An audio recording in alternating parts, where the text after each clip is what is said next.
حضرت ابو ہریرہ رضی اللہ عنہ بیان کرتے ہیں کہ نبی اکرم صلی اللہ علیہ وسلم نے فرمایا، جس شخص نے صبح کے وقت 100 مرتبہ اور شام کے وقت 100 مرتبہ سبحان اللہ و بحمدہ پڑھا، قیامت کے دن اس سے افضل عمل کوئی بندہ لے کر نہیں آئے گا سوائے اس کے جس نے یہی عمل کیا ہو یا اس سے زیادہ کیا ہو۔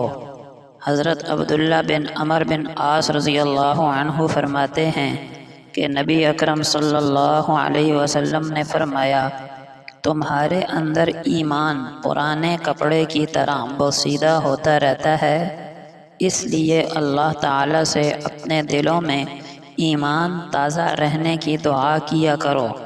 حضرت عبداللہ ابن عمر رضی اللہ عنہ سے روایت ہے کہ نبی اکرم صلی اللہ علیہ وسلم نے فرمایا، والدین کی رضامندی میں رب تعالی کی رضامندی ہے اور والدین کی ناراضی میں رب تعالی کی ناراضی ہے۔ یعنی اگر آپ سے والدین راضی اور خوش ہیں تو سمجھ جائیے کہ اللہ بھی آپ سے راضی اور خوش ہے، لیکن اگر والدین ناراض ہیں تو یہ اس بات کی دلیل ہے کہ آپ سے خدا تعالی ناراض ہے۔ لہٰذا اپنے ماں باپ کی خدمت اور فرما برداری کرتے رہو تاکہ اللہ بھی آپ سے ہمیشہ راضی ہی رہے، کبھی ناراض نہ ہو۔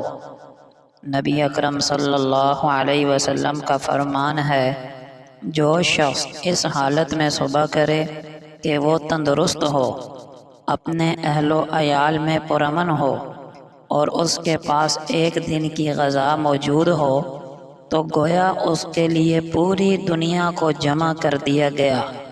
نبی اکرم صلی اللہ علیہ وسلم نے فرمایا، جو شخص یہ چاہتا ہو کہ اس کی دعا قبول کی جائے اور اس کی پریشانی دور کی جائے تو وہ تنگ دست کی پریشانی کو دور کرے۔